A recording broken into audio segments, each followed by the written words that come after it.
السلام عليكم ورحمة الله وبركاته. الحمد لله نحمده ونستعينه ونستغفره ونعوذ بالله من شرور أنفسنا ومن سيئات أعمالنا من يهده الله فلا مضل له ومن يضلله فلا هادي له ونشهد أن لا إله إلا الله وحده لا شريك له ونشهد أن سيدنا ونبينا وحبيبنا وشفيعنا ومولانا محمدا عبده ورسوله فقد قال الله تعالى في كلامه المجيد وفي فرقانه الحميد أعوذ بالله من الشيطان الرجيم بسم الله الرحمن الرحيم إن الله وملائكته يصلون على النبي يا أيها الذين آمنوا صلوا عليه وسلموا تسليما اللهم صل على مولانا محمد وعلى آل سيدنا مولانا প্রাণ খুলে মোহাব্বতের সাথে বলি আল্লাহুম্মা সাল্লি আলা مولانا محمد وعلى آل سيدنا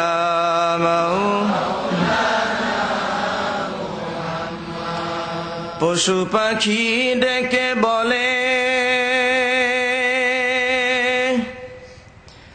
আজ আমাদের খুশির দিন ধরা বুকে তশরিফ আনলেন রহমাতুল লিল আলামিন আল্লাহুম্মা সাল্লি আলা সাইয়্যিদিনা মাওলানা মুহাম্মদ ওয়া আলা আলি মাওলানা নবীর নামে যার দিল ভাই ইয়া জগতে কান্দে না রোজ হাসরে ভাইজান তারা নবীর দেখা পাবে না আল্লাহুম্মা সাল্লি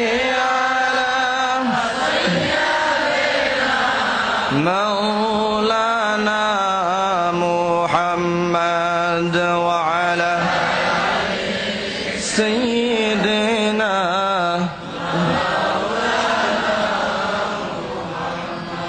কোথায় রইলেন প্রাণের রাসূল আমাদের ছাড়িয়া আপনি ছাড়া কি লাভ হবে আমরা ধরাই বাঁচিয়া আল্লাহুম্মা সাল্লি আলা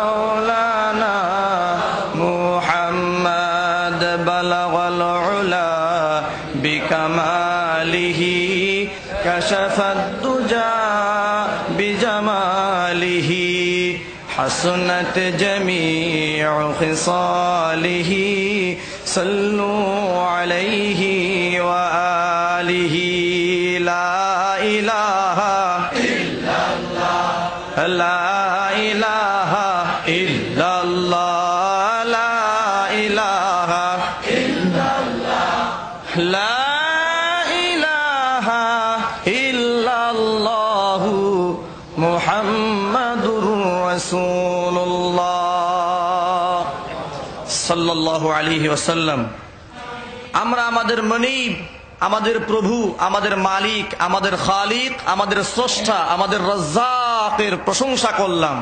কার প্রশংসা করলাম? মোহাব্বতের সাথে বলেন চিৎকার মেরে বলি আল্লাহ।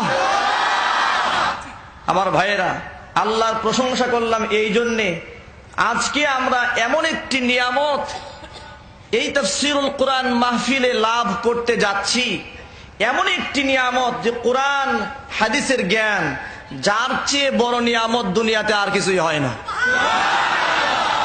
কারণ এই জ্ঞানটা সরাসরি আল্লাহ পাকের পক্ষ থেকে অবতীর্ণ হয়েছে। সুবহানাল্লাহ।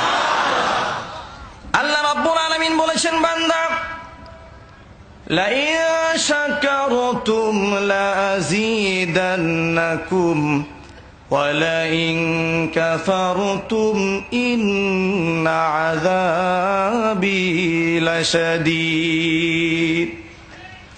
বান্দা শোনো, আমি তোমাকে অসংখ্য অগণিত নিয়ামত রাজি দান করেছি। আমার ওই নিয়ামতের শুকর যদি তুমি আদায় করো, তাহলে লাযীদান্নাকুম, ওই নিয়ামত বহু গুণে আমি আল্লাহ বাড়াইয়া দেব। ওয়ালাইন কাফারতুম, আর যদি আমার দেওয়া নিয়ামতের কুফরি করো, না শুকরিয়া যদি আদায় করো, তাহলে জেনে রেখো ইন্না আযাবি লাশাদীদ, আমি আল্লাহর শাস্তি কিন্তু অনেক বড় কঠিন। এই জন্য এত বড় নিয়ামত সামনে পেয়ে খুশি না বেজার? প্রাণ খুলে বলেন খুশি না বেজার? তাহলে মুহাব্বতের সাথে আরেকবার পড়েন আলহামদুলিল্লাহ। আমার ভাইয়েরা, আমরা সকলেই আল্লাহ পাকের গোলাম। এই গোলামির জন্য এই জগতে আমরা এসেছি। আমরা যে আল্লাহর গোলাম, এই পৃথিবী আমাদের জীবনের লক্ষ্য উদ্দেশ্য না। এই পৃথিবী হচ্ছে আমাদের জীবনের পরীক্ষাগার। যে কথাটি আল্লাহ নবী বলেছেন, আদ-দুনিয়া মাজরাআতুল আখিরাহ, দুনিয়া হচ্ছে আখিরাতের শস্য ক্ষেত। এই পৃথিবীতে যদি কোন মানুষ নেক আমল করে তার বীজ বপন করে দেয়, কিয়ামতের দিন আল্লাহ সেই জাযা দিয়ে দেবে। আল্লাহ পাক বলেন, ইন্নাল্লাহা লা ইউদিউ আজরাল মুহসিনিন। আল্লাহ পাক বলেন, আমি আমার মুহসিন বান্দাদের বিনিময়ে কোনোদিন নষ্ট করি না। সুবহানাল্লাহ। আপনারা চিন্তাও করতে পারবেন না, ইহুদি আর খ্রিস্টান আমাদের মগজ ধুলাই করে 2003 কিংবা 4-এর 11ই সেপ্টেম্বর বাংলাদেশের জার্মানি এক প্রফেসরকে, হেন্স নামক জার্মানি এক প্রফেসরকে দাওয়াত করেছিল বাংলাদেশের নামধারী এক শ্রেণীর মুসলমানরা। তারা এই দেশে আসলো, আসার পরে সেমিনারের মধ্যে স্পষ্ট ভাষায় বলেছিল, মুসলমানদের প্রধান যিনি মুহাম্মদুর রাসূলুল্লাহ সাল্লাল্লাহু আলাইহি ওয়াসাল্লাম, তিনি জঙ্গি জন্ম দিয়েছেন। আমার ভাইরা, এত বড় কথা হেন্সের জবান দিয়ে বের হলো বিশ্বনবীর ব্যাপারে, যার চাইতে মানবতার কল্যাণ পৃথিবীতে এই আসমানের নিচে জমিনের পরে কিয়ামত পর্যন্ত সৃষ্টি লগ্ন থেকে শুরু করে এত কল্যাণ কেউ সাধন করতে পারবে? জোরে বলেন পারবে? তারা বলল মুহাম্মদ জঙ্গিবাদ, তিনি ইসলামের সূচনা লগ্ন থেকে জঙ্গি জন্ম দিয়েছে। আমার ভাইয়েরা নাউজুবিল্লাহ বলেন। আপনি সূচনা লগ্ন খুলে দেখুন, আল্লাহ নবী যখন কালিমা তয়্যিবার দাওয়াত মক্কা মুআজ্জমার রাস্তা দিয়া অলিতে গলিতে ঘুরে ঘুরে দান করেন, হুজুর মানুষদেরকে বুঝান আল্লাহ ছাড়া আর কোনো ইলাহ নাই, লাত উজ্জা মানাত এগুলো তোমাদের প্রভু নয়। এইভাবে যখন তিনি ঘুরায় ঘুরায় মানুষদেরকে দিনের দাওয়াত দেন, এমন সময় আবু জেহেল, উতবা সাইবা সহ 10-12 জন একত্রিত হয়ে আল্লাহর নবীকে বারণ করে, খবরদার এই দাওয়াত দিও না। কিন্তু আল্লাহর নবীকে আল্লাহর কালিমার দাওয়াত দেওয়ার ব্যাপার ফিরাইতে পারে না, কারণ আল্লাহর নবী তো আল্লাহর পক্ষ থেকে স্পেশাল পাওয়ার নিয়ে এসেছে। দুনিয়ার কোন মানুষকে তো আল্লাহর নবী ভয় পায় না। ভয় পায়? নবীরা আল্লাহ ছাড়া কাউকে ভয় পায়? এই জন্য বলতে চাই, যারা নবীদের প্রকৃত ওয়ারিস তোমাদেরকে বলতে চায়, আল্লাহ ছাড়া কোন মানুষের গোলামি কইরো না। কোরআন যা বলেছে সমাজে খুলে খুলে বর্ণনা করে দাও, মানুষ এমনিই ভালো হয়ে যাবে। সুবহানাল্লাহ বলে। ভাইরা আমার, আল্লাহর নবীকে ফিরাতে পারেন না, এই জন্য আবু জেহেল, উতবা সাইবা 10-12 জনের একটা গ্রুপ হয়ে আল্লাহর নবীর গায়ে থুতু নিক্ষেপ করে। হুজুর সাল্লাল্লাহু আলাইহি ওয়াসাল্লাম থুতুর জবাবে তিনি কাউকে গালিও দেন না, বকাও দেন না। লক্ষ্য করে দেখুন, এমন একটা মানুষ তো কিয়ামত পর্যন্ত আর আসবে না।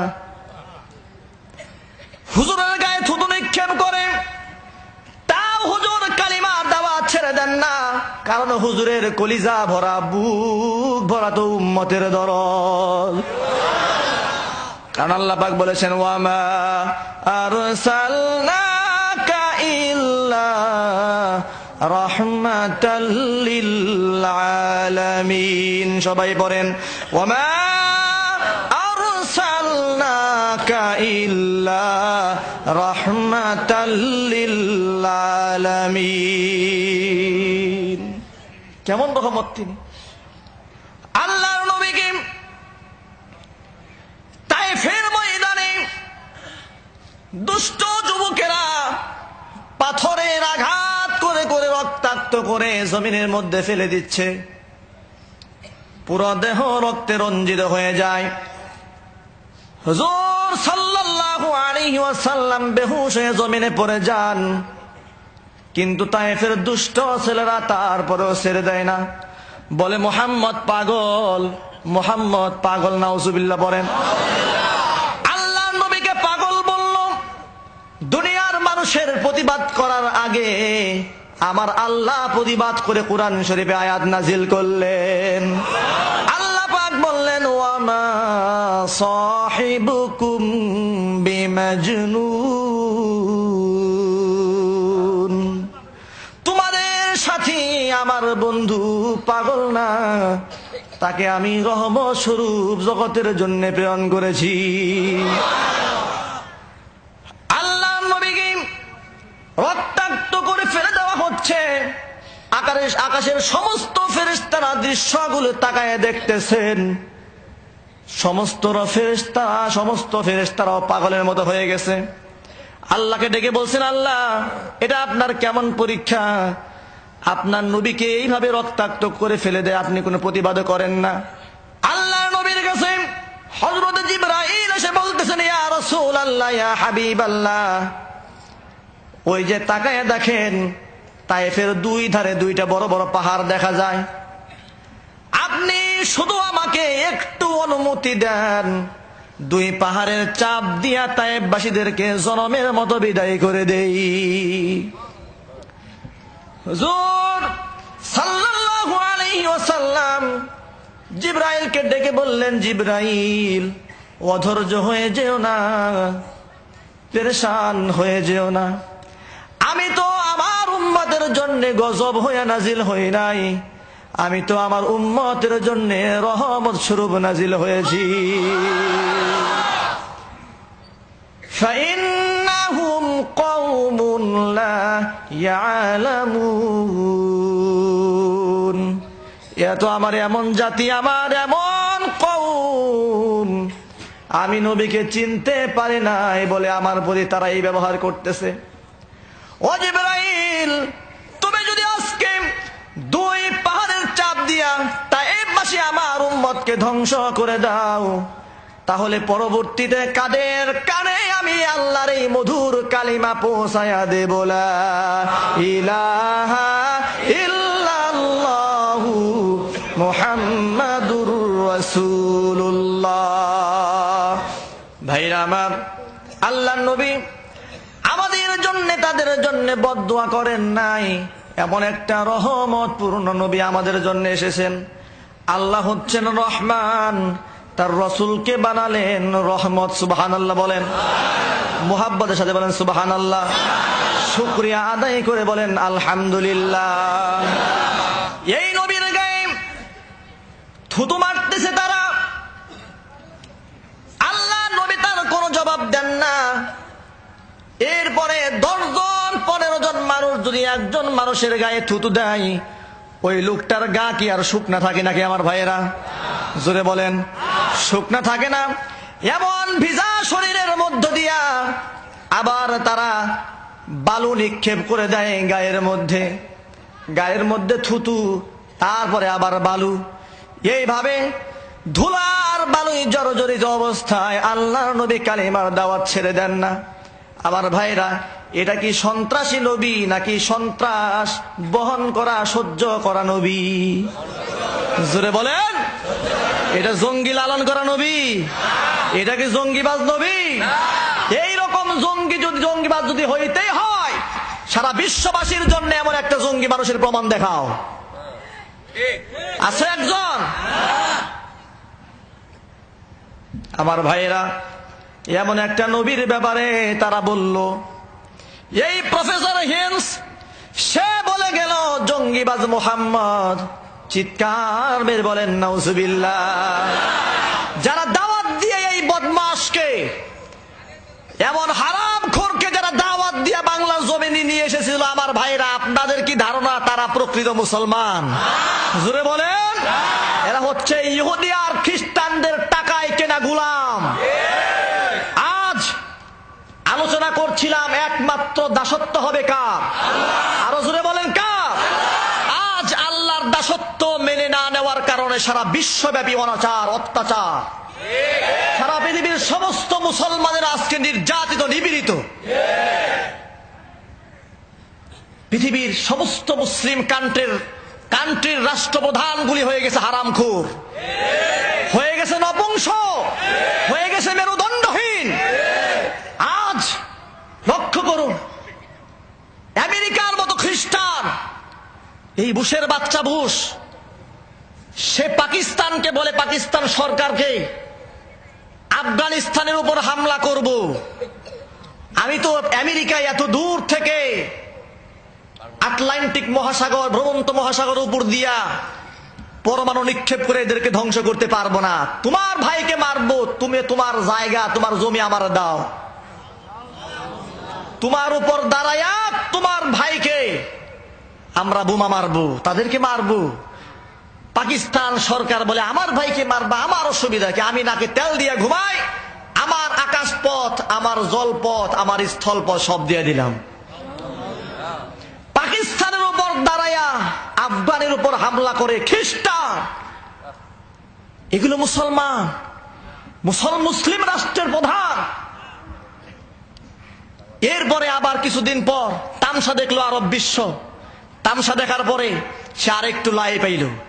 লাই পাওয়ার পরে এবার বলে ইরাকের উপর হামলা করব।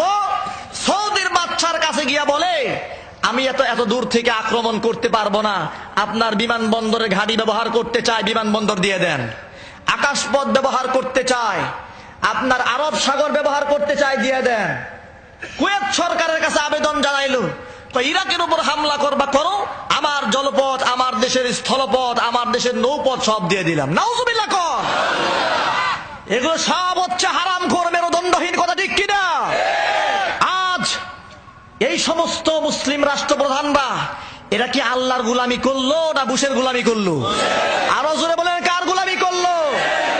আজ বুশের গোলামি করার কারণে সারা পৃথিবীর সমস্ত মুসলিমরা আজ অসহায় ইতিম মিসকিনের মতো হয়ে গেছে। পাকিস্তান 1971 সালে বাংলাদেশে হামলা করে নির্যাতিত করেছিল এদেশের জনগণকে। তার অভিশাপ গায়ে লাগলো, সেই অভিশাপের কথা ভুলে গিয়ে আবার আফগানের উপর হামলা করে যাওয়ার জন্য কিছুদিন আগে আবার জায়গাও দিয়ে দিল। পাকিস্তানের মুসলমান ভাইদের সাথে আমাদের কোনো দুশ্মনী নাই, আছে? তারাও মুসলমান, আমরাও। জোরে বলে আছে দুশ্মনী? কোনো দুশ্মনী নাই। কিন্তু আমার দেশের সাধারণ মানুষের উপর যে নির্যাতন নিপীড়ন নির্বিশেষে 1971 করেছিল, আমার দেশের মুসলমান তার জবাব দিয়া তাদেরকে সারা পৃথিবীর কাছে, পৃথিবীর ইতিহাসে কলঙ্কিত করে রেখেছে। কথা ঠিক কিনা? সেই কলঙ্ক এখনো ভালো করে মুছে নাই। এর আগেই আবার আফগানের উপর হামলা করার জন্য আবার ঘাঁটি দিল আমেরিকাকে। এই জন্য আল্লাহ রাব্বুল আলামিন তাদের উপর গজব নাজিল করেছে। গজব দিয়া সারা পৃথিবীর যে সমস্ত দেশগুলোর মধ্যে আত্মঘাতী বোমা হামলা সবচাইতে বেশি হয়, তার নাম হচ্ছে পাকিস্তান। মসজিদের মধ্যেও বোম ফটে এখন, ওদের শান্তি নাই। পারভেজ মুশাররফকে পরেই মুসলমানরা কান ধরে নামাইছে, হেসরাইছে জমিনে, কারণ সে আল্লাহর সাথে নাফরমানি করেছে। কথা ঠিক কিনা জোরে কর? আজকে আরব বিশ্ব তারা আল্লাহর গোলামি ছেড়ে দেয় ইহুদি আর খ্রিস্টানদের দালালি করার কারণে আজকে আরব বিশ্বের সমস্ত প্রেসিডেন্টের উপরে মুসলমান জনগণ খেপে তাদেরকে জুতা দিয়া পিটাইয়া রাষ্ট্র থেকে নামাই দিছে। এই দৃশ্যগুলো সমস্ত পৃথিবীর সমস্ত মুসলিম কান্ট্রির রাষ্ট্রপ্রধানদের ফলো করা উচিত, যে আল্লাহর সাথে নাফরমানি করলে এইভাবে জুতা পিটা খাইয়া জনগণের নামতে হয়। আমরাও বাংলাদেশের সমস্ত রাজনীতিবিদদেরকে জানাই দিতে চাই, ও রাজনীতিবিদ, আওয়ামী লীগ করো, বিএনপি করো, জামাত ইসলাম করো, মোর্চা করো, ইসলামী শাসনতন্ত্র আন্দোলন করো, যা বলো তাই করো, কিন্তু তুমি মুসলমান। মুসলমান তোমাকে জন্ম দিয়েছে, তোমার ভিতরে সবসময় এই চিন্তা, এই চেতনা সবসময় জাগ্রত থাকতে হবে যে আমি একজন মুসলমানের সন্তান। আমার দেশের বিরুদ্ধে, আমার কোরআন আর হাদিসের বিরুদ্ধে রাজনৈতিক দলের যে কেউ কোনো কথা বললে ওই দল থেকে প্রতিবাদ করে তার মতবাদকে খণ্ড খণ্ড করে দুনিয়ার জমি থেকে বিদায় করে দিতে হবে।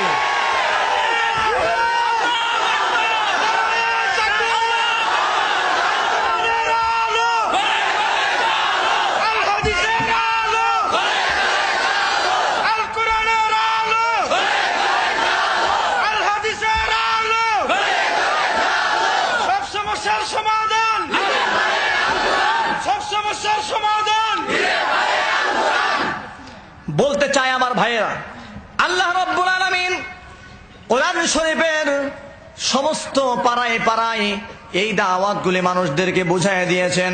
আল্লাহ রাব্বুল আলামিন পবিত্র কালামে পাকে 3 নম্বর পারার 17 নম্বর পৃষ্ঠার প্রথম আয়াতে তিনি সূরা আলে ইমরানের একটি আয়াত বলেছেন। তিনি বলেছেন, কুল ইয়া আহলাল কিতাবি তাআলাউ ইলা কালিমাতিন সাওয়াইম বাইনানা ওয়া বাইনাকুম আল্লা না'বুদা ইল্লাল্লাহ ওয়া লা নুশরিকা বিহি শাইআ ওয়া লা ইয়াত্তাখিযা বা'দুনা বা'দান আরবাবাম মিন দুনিল্লাহ ফাইন তাওয়াল্লাউ ফাকুলু আশহাদু বিআন্না মুসলিমুন। আল্লাহ পাক বলছেন, কুল, হে রাসূল আপনি বলুন, ইয়া আহলাল কিতাব, হে আহলে কিতাবের লোকেরা, ও ইহুদি আর খ্রিস্টান সম্প্রদায়, তাআলাও, তোমরা আসো, ইলা কালিমাতিন, এমন একটা কালিমার দিকে, এমন একটা কথার দিকে আসো, আমরা একমত হই।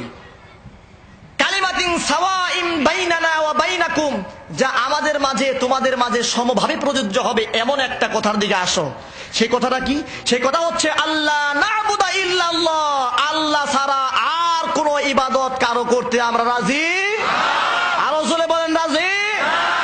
ওয়ালা নুশরিকা বিহি শাইআ, এবং তার সাথে কোনো কিছু শরীক করতেও আমরা রাজি না। ওয়ালা ইয়াত্তাখিযা বা'দুনা বা'দান আরবাবাম মিন দুনিল্লাহ, এবং আমরা একে অন্যকে, তাকে বাদ দিয়া অন্য কাউকে প্রভু হিসেবে মেনে নেব না। মাত্র 3টি কথা। কয়টি কথা? 3টি কথা। ফাইন তাওয়াল্লাউ, এরপরে যদি তারা পৃষ্ঠ প্রদর্শন করে চলে যায়, ফাকুলু, তাহলে আপনারা বলুন, সাধু, সাক্ষী থাকো, তোমরা মানবে না, বিআন্না মুসলিমুন, আমরা মুসলমান, আমরাই আল্লাহর হুকুম মানবো। সুবহানাল্লাহ বলে। আমরা কি জোরে বলেন? কোন সন্দেহ আছে? এই পরিচয় দিতে শরম লাগে?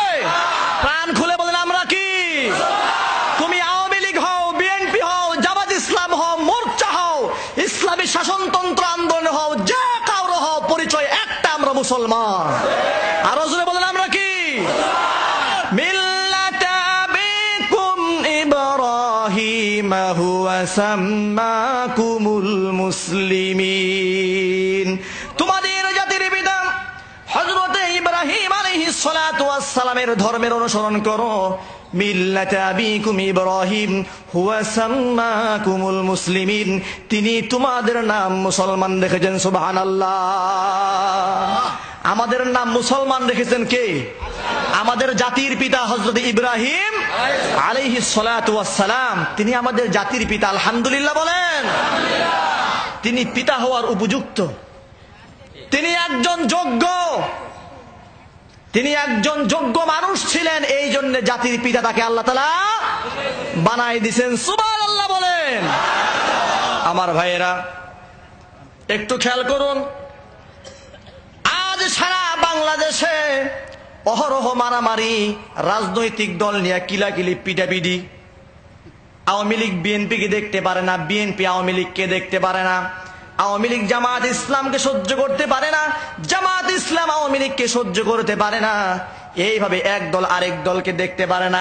তবলিগ জামাত চরমোনাই দেখতে পারে না, চরমোনাই জামাত তবলিগ দেখতে পারে না। এই যে সিস্টেম শুরু হয়েছে কিনা সমাজে, আরো যদি বলেন সময় হয়েছে কিনা, এই যে শুরু হয়েছে, আইরে হাই, কেউ কাউকে দেখতে পারে না।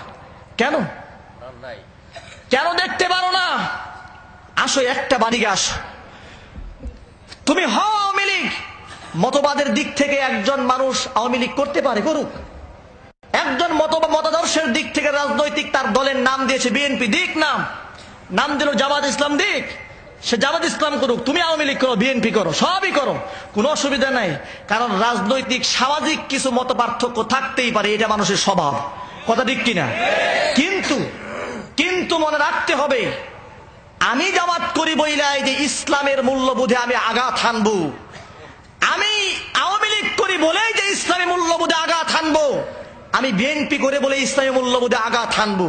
আমরা তো এই মাহফিল থেকে এই শিক্ষা নিয়ে যেতে চাই, আমার দলের মধ্য থেকে সেই দলটা হোক আওয়ামী লীগ, হোক বিএনপি, হোক জামাত, ইসলামী মূল্যবোধে আঘাত হানে, কোরআনের হুকুমের বিরোধিতা করে এমন কোন আইন যদি আমাদের দলের রাজনৈতিক নেতারা পাশ করতে চায়, তাহলে সক্রিয় ভূমিকা পালন করে ওই রাজনৈতিক সিদ্ধান্তকে আমরা খণ্ডন করে দিতে বাধ্য হব।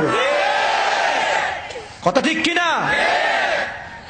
খালি আমি অমুক দলের সাপোর্ট করি, বাস হুজুর কোনো কথা বলবেন না, আপনি জানেন না আমি অমুক দল করি।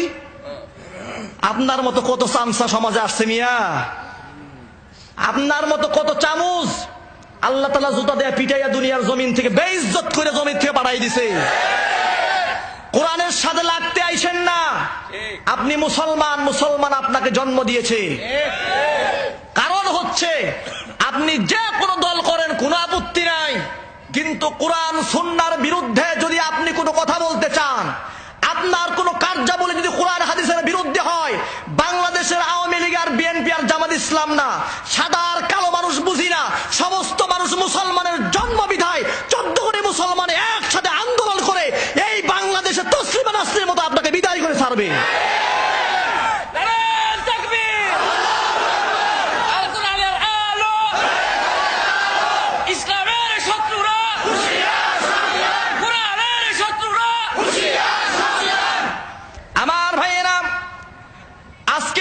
বিশ্বের মধ্যে আরব বিশ্বের রাষ্ট্রপ্রধানরা বিতাড়িত হচ্ছে মানুষের কাছে, কারণ হচ্ছে আল্লাহর কোরআনের আইন তারা মানে নাই।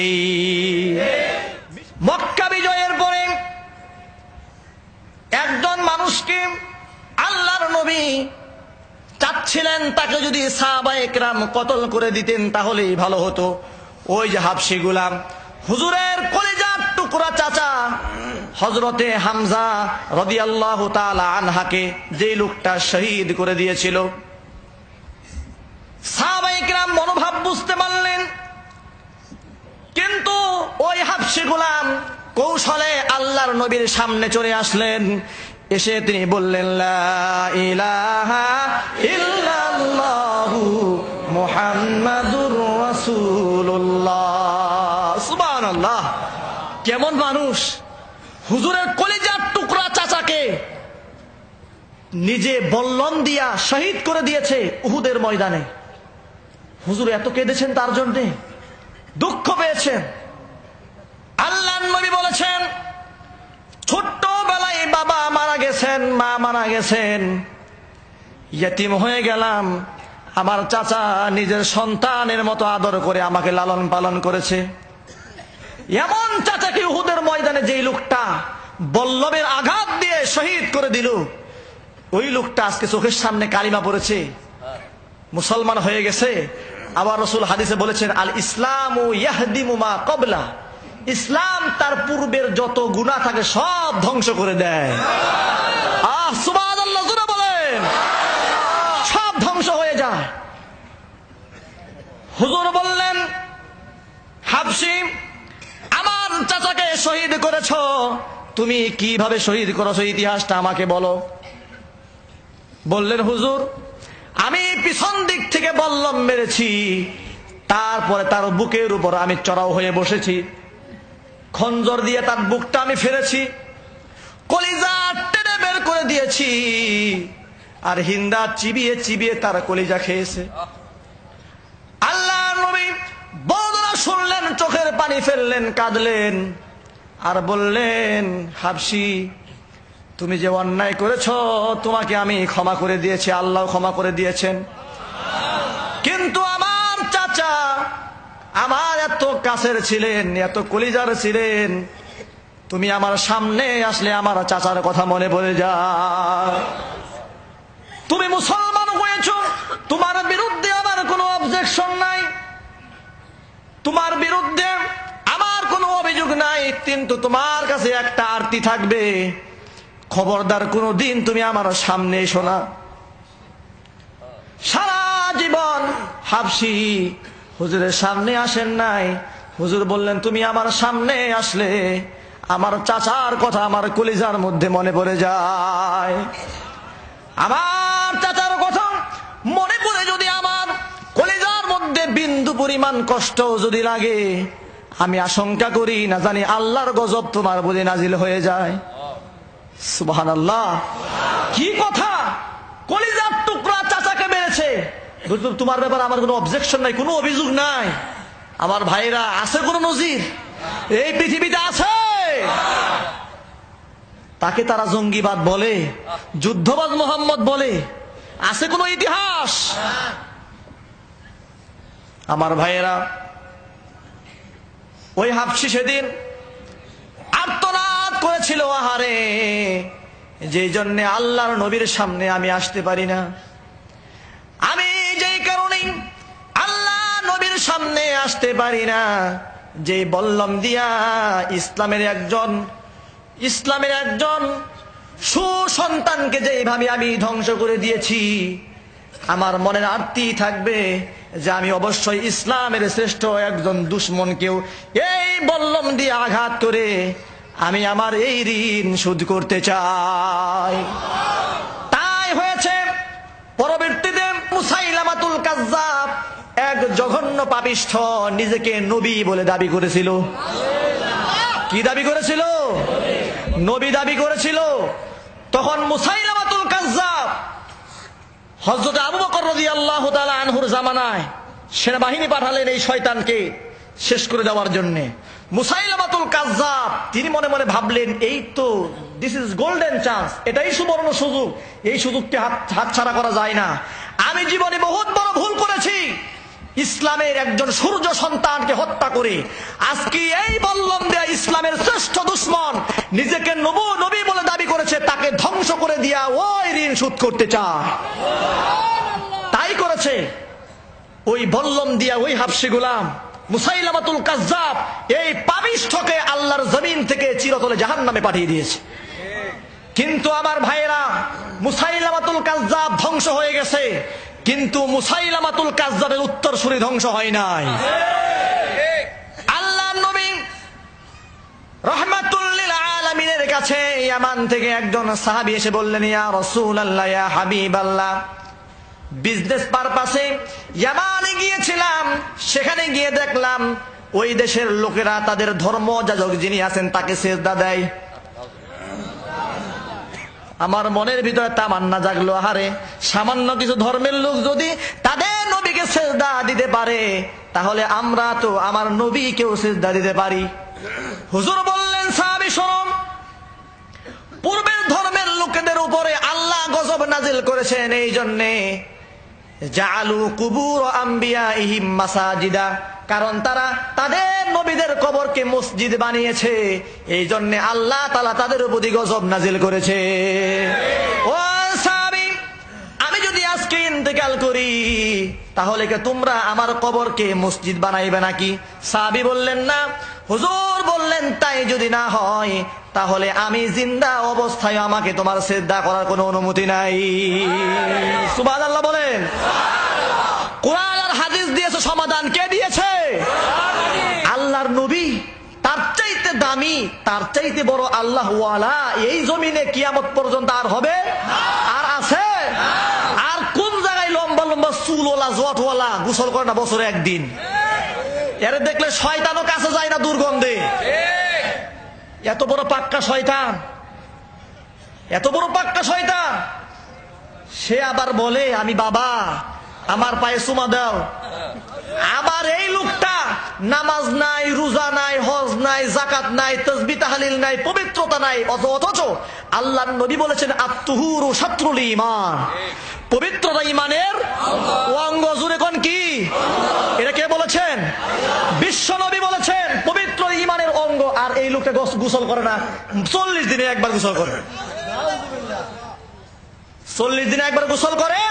আবার তার গোসল করা পানি বরকতের জন্য যখন বেয়ে বেয়ে পরে মুরিদানরা নিয়ে গায়ে মাখে, আবার খায়ও।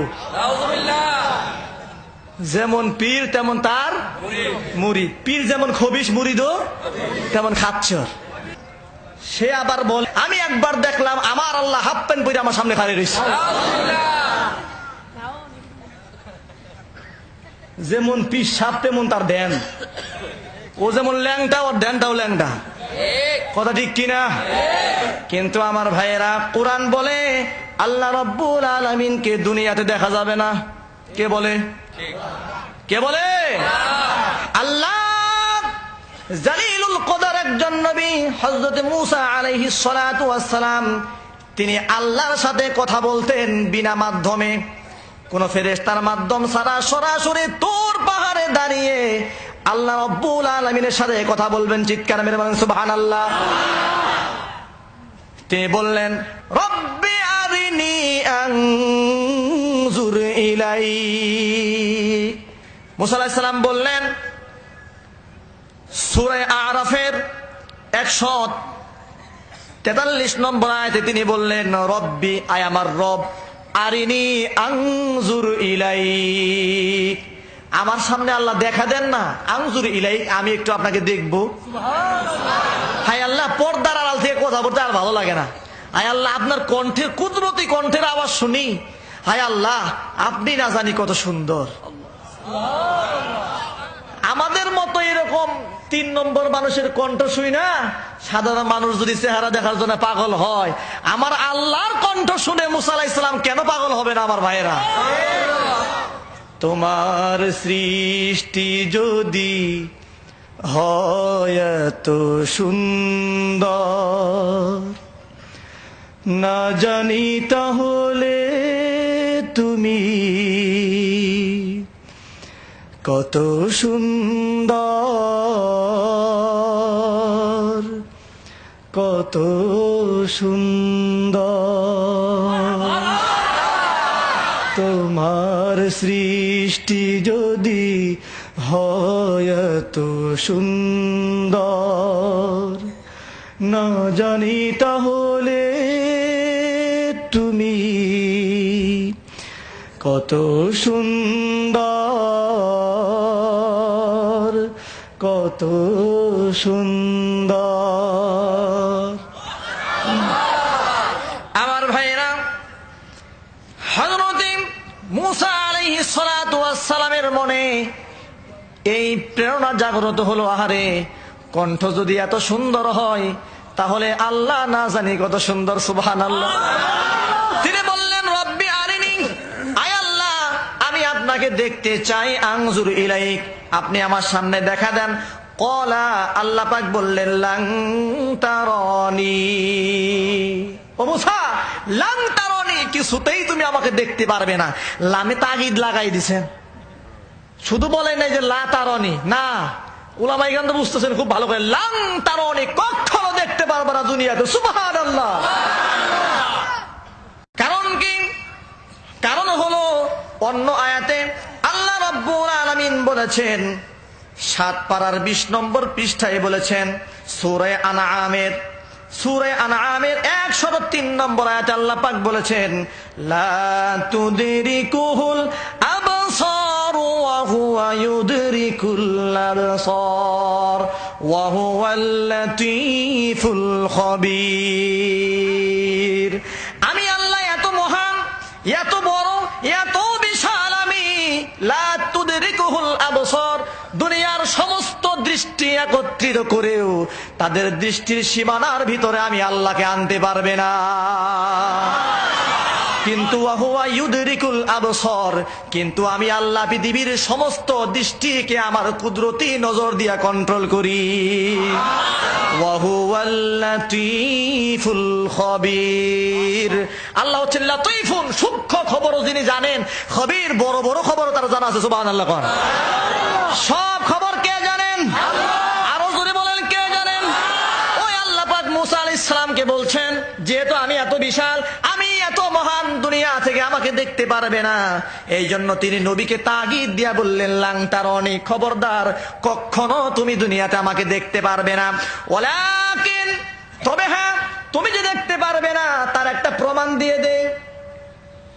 আমার ভাইয়েরা সহজে বুঝবেন, সৃষ্টির দিক থেকে, বডির দিক থেকে পাহাড় বেশি শক্তিশালী না মানুষ? আল্লাহ রাব্বুল আলামিন বলেছেন, যেহেতু পাহাড় বেশি শক্তিশালী, এই শক্তিশালী পাহাড় আমার নূরের তাজাল্লি সইতে পারে না, তাহলে মানুষ তো দুর্বল, মানুষ তো সাধারণ মাত্র 3.5 হাত মানুষ, এই মানুষ কি করে আমার নূরের তাজাল্লি সইতে পারবে? এমন ক্ষমতা তো আমি আল্লাহ দুনিয়াতে মানুষকে দেই নাই। এই জন্যই হযরত মূসা আলাইহিস সালামকে আল্লাহ পাক যুক্তি দিয়ে বোঝাচ্ছেন, ওয়ালাকিন ইনজুর ইলাল জাবালি ফাইন ইসতাকাররা মাকানাহু ফাসাউফা তারানি। আল্লাহ পাক বললেন, মূসা কিন্তু তুমি উনজুর ইলাল জাবালি, পাহাড়ের দিকে তাকাও, আমার নূরের তাজাল্লি, আমার সামনে 70,000 নূরের পর্দা রয়েছে, ওই পর্দা থেকে কিঞ্চিত সরাইয়া আমি পরীক্ষা করতে চাই, ওই পাহাড় কি স্থির থাকতে পারে নাকি, আমার নূরের তাজাল্লি সইতে পারে নাকি।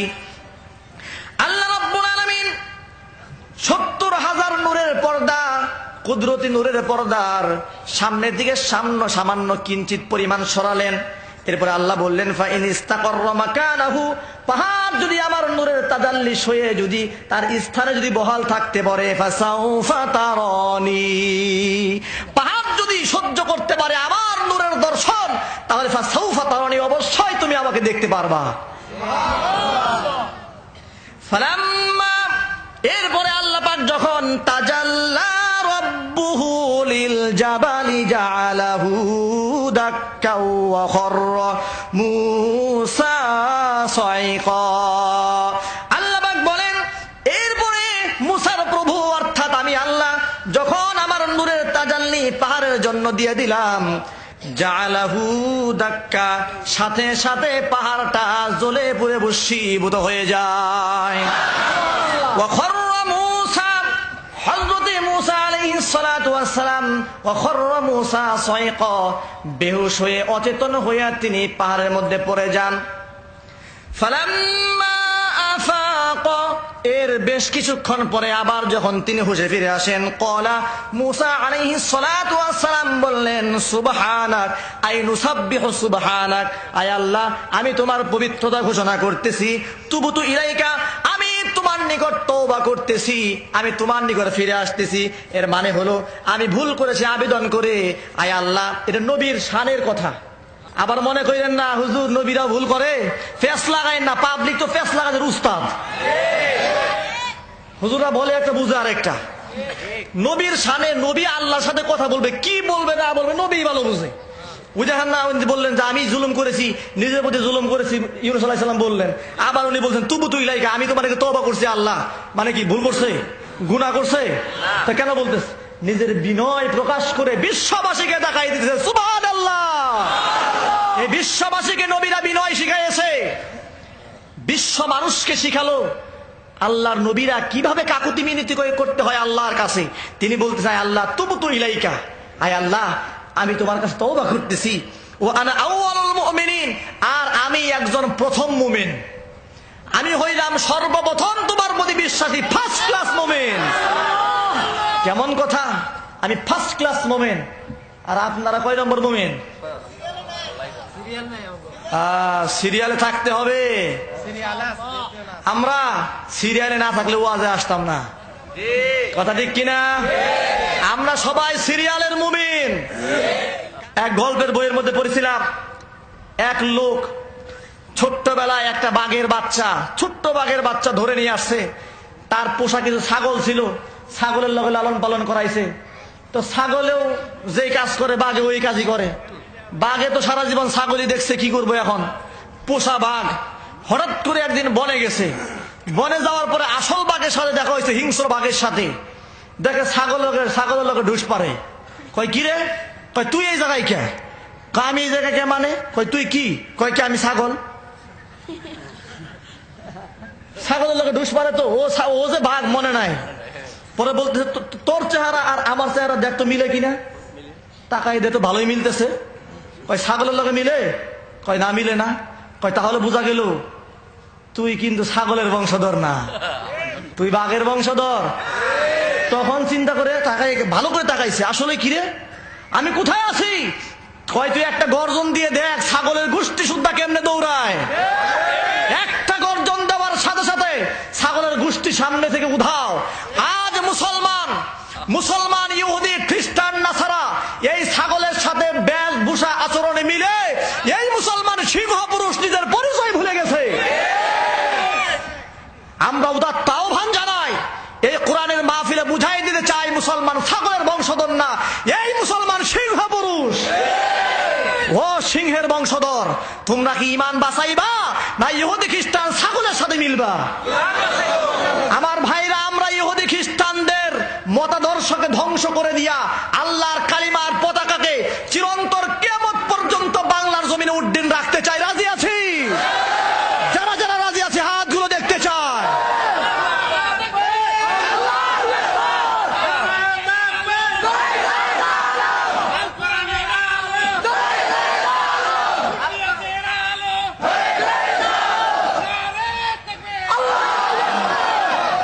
আমার ভাইয়েরা, আমরা মুসলিম, আমাদের ভাইয়ে ভাইয়ে দ্বন্দ্ব থাকতে পারে, সেটা ভিন্ন কথা।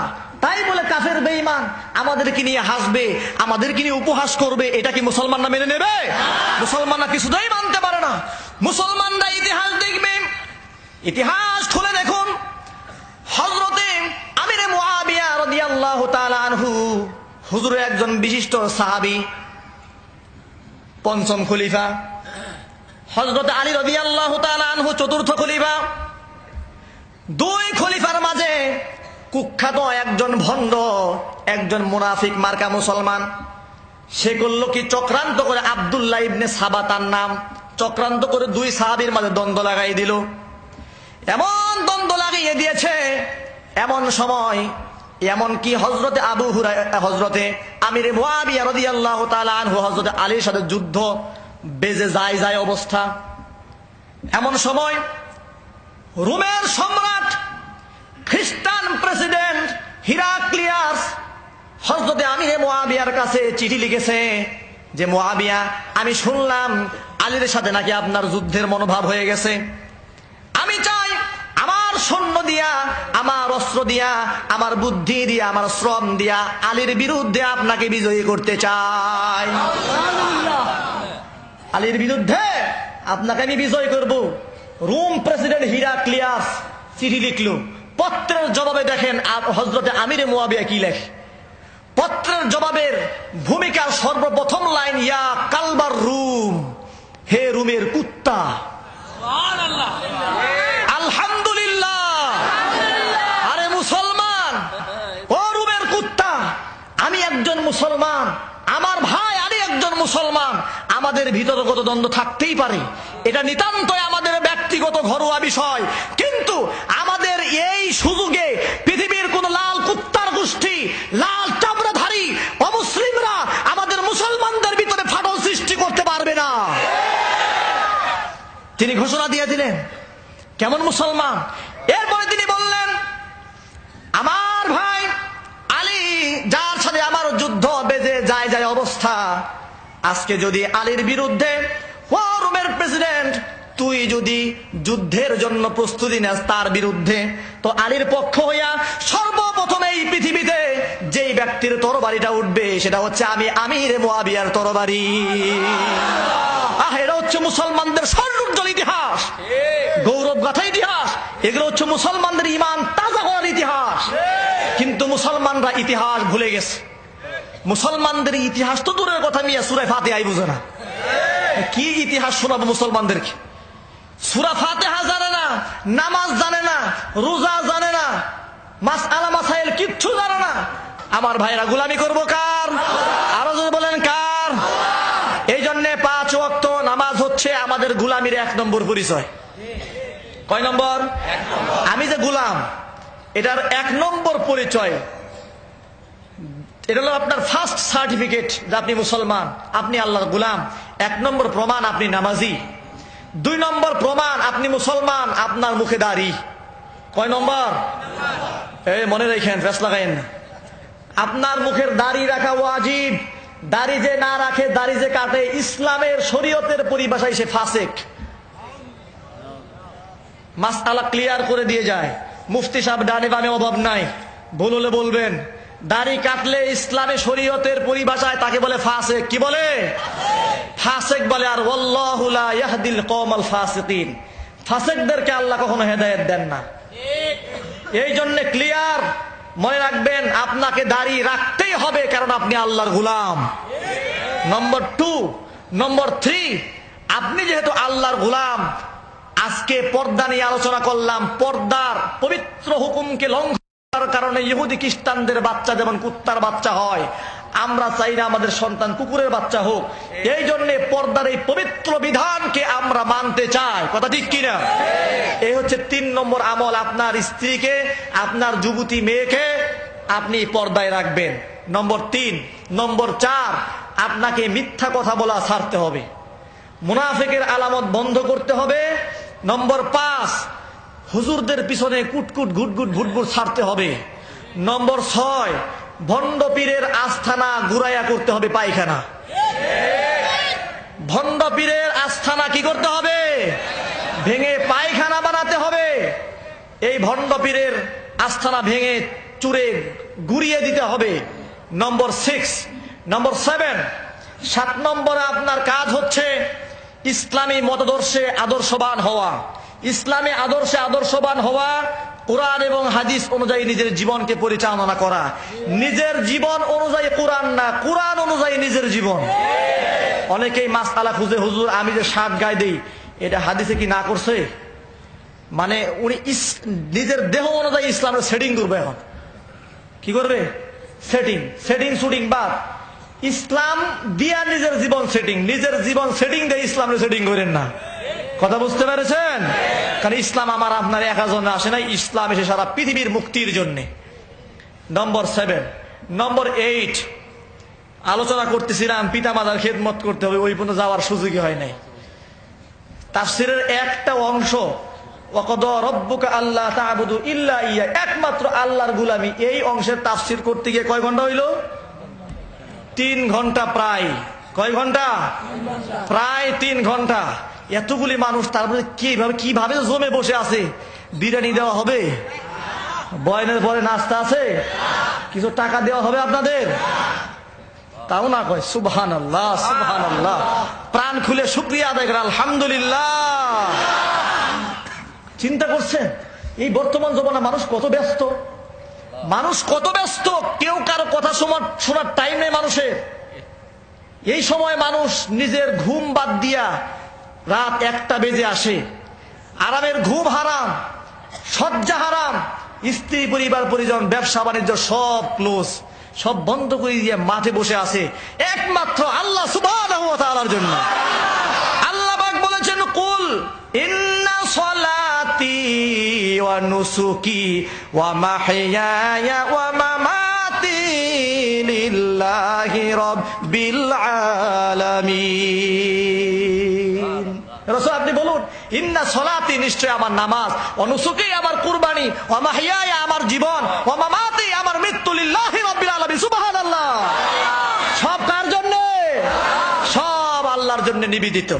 আমার ভাইরা, এই যে আজকে মাহফিলে আসলেন, তাফসীরুল কোরআন মাহফিল আর গল্প গুজব বানোয়াটি কিচ্ছা কাহিনীর মাহফিল কোনদিন এক হয়? কোরআনের মাহফিলের আলাদা রুহ থাকে।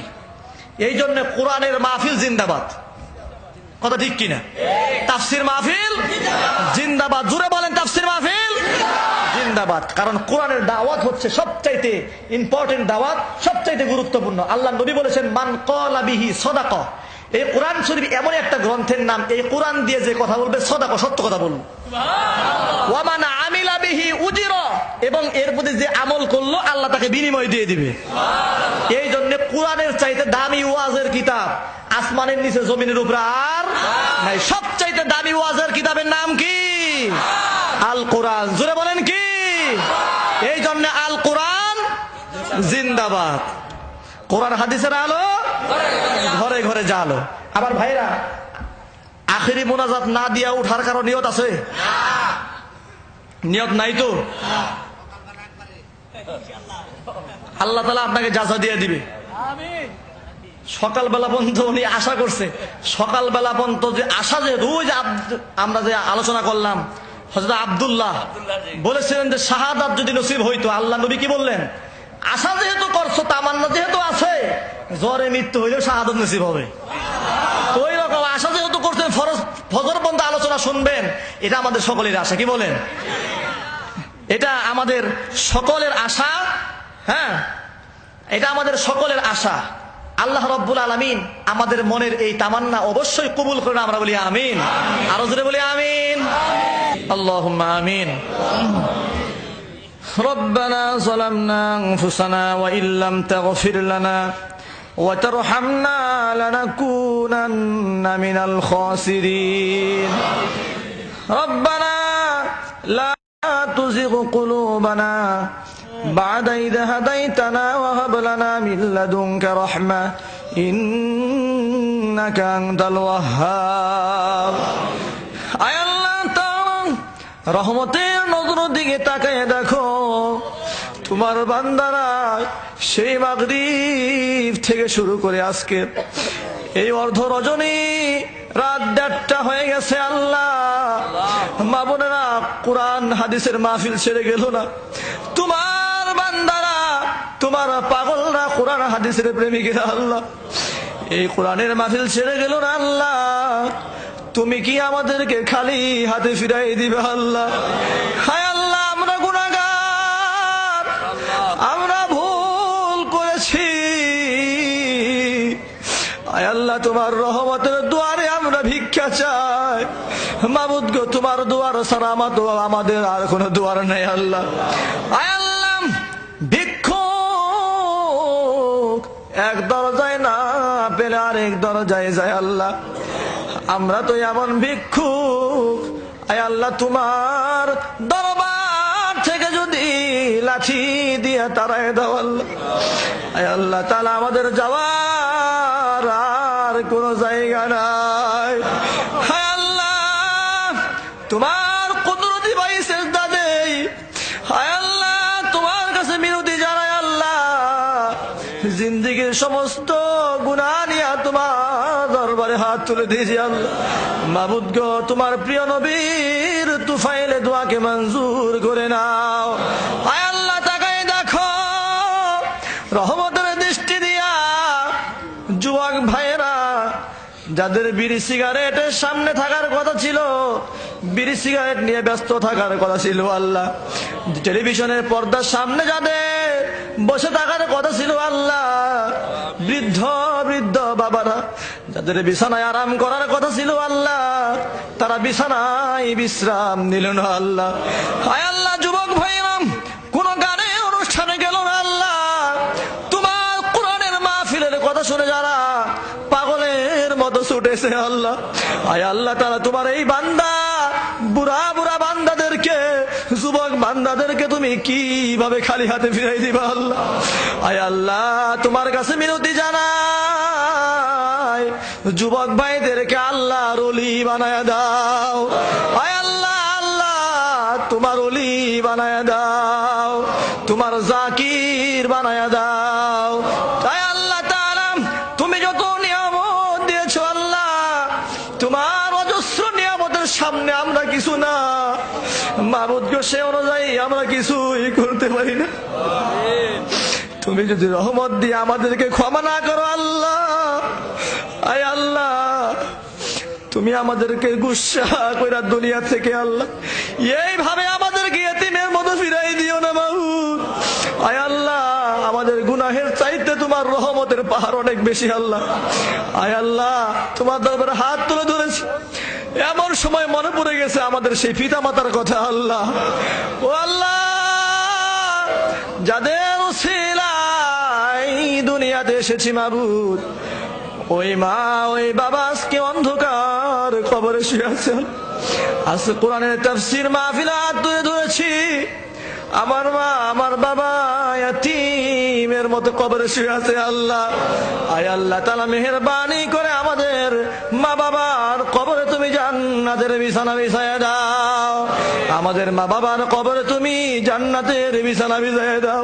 হায় আল্লাহ, জাহান্নামের আগুন আমরা সইতে পারবো না।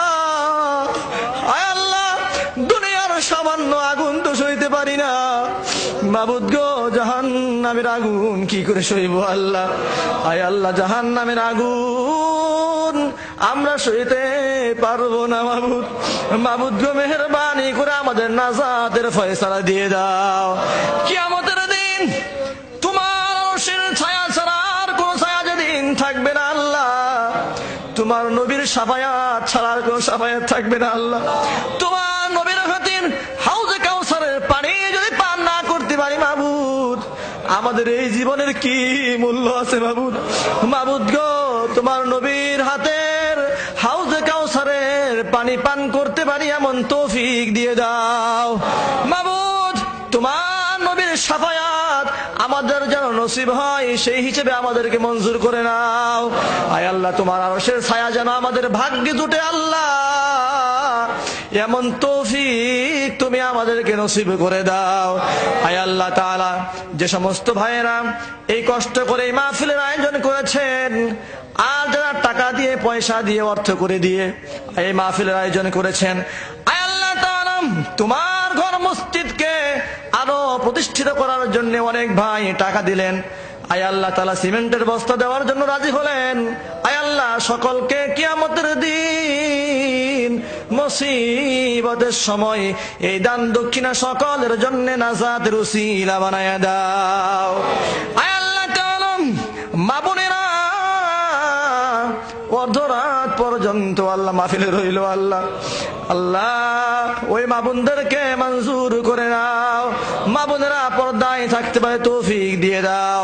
স্বামীর সেবা শুশ্রূষা করে দুনিয়া আখিরাতের কল্যাণ লাভ করতে পারে তৌফিক দিয়ে দাও। আয় আল্লাহ তাআলা, সর্বোপরি তোমার দরবারে দরখাস্ত করে মাবুদ, আমরা ইসলামের হকের দাওয়াতগুলো সমাজে পৌঁছায় দিতে চাই। আয় আল্লাহ, তুমি যদি তৌফিক না দাও মাবুদ, আমাদের কণ্ঠ যদি তুমি স্তব্ধ করে দাও আল্লাহ, আমরা এই দাওয়াত পৌঁছাইতে পারবো না আল্লাহ।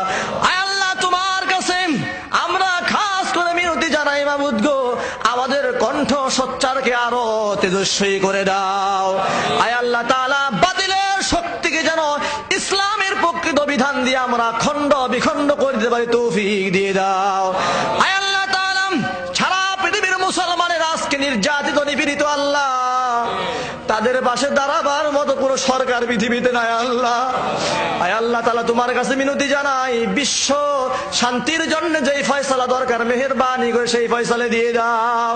আয় আল্লাহ তাআলা লিবিয়াতে অনেক মুসলমানরা আজকে নির্যাতিত অবস্থায় আছে আল্লাহ। আয় আল্লাহ মেহেরবানি করে লিবিয়ার মুসলমানদেরকে হেফাজত করে নাও। বাংলাদেশি ভাইরা সেখানে গিয়া কাজের জন্য গেছে, এতিম অসহায় মানুষদেরকে দুনিয়াতে রেখে আল্লাহ আল্লাহ বাংলাদেশে রেখে তারা সেখানে গিয়ে কাজ করতেছে। ইজ্জত আবরু সম্মান আল্লাহ সব কিছু রক্ষা করে চলতে পারে তৌফিক দিয়ে দাও। তাদের জানমালের হেফাজতের দায়িত্ব মাবুদ তোমার হাতে দিয়ে দিলাম, তুমি মঞ্জুর করে নাও।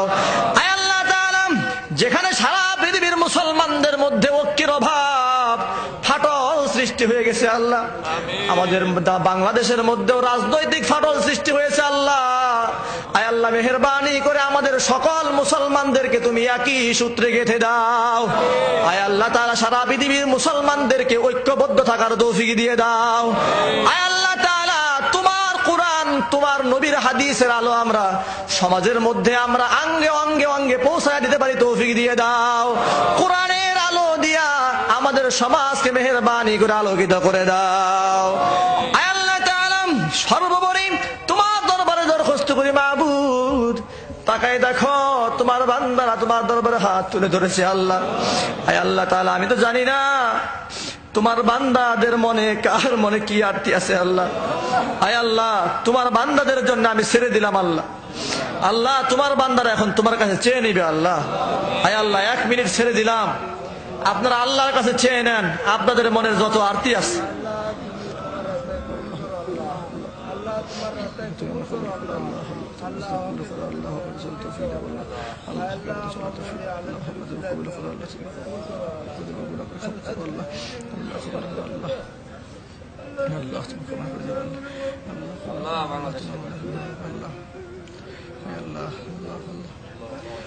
হায় আল্লাহ তাআলা তোমার বান্দারা আজকে তোমার কাছে যা চাইলো গোপনে গোপনে আল্লাহ দুনিয়ার কেউ শুনে নাই আল্লাহ।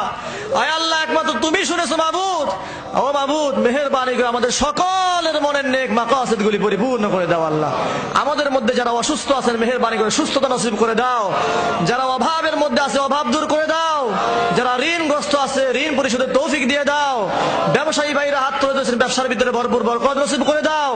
চাকরিজীবী ভাইরা হাত তুলে ধরেছেন মেহেরবানি চাকরির মধ্যে ভরপুর বরকত নসিব করে দাও। আয় আল্লাহ সর্বোপরি তোমার গোলাম হিসেবে আমাদের সকলকে কবুল করে নাও।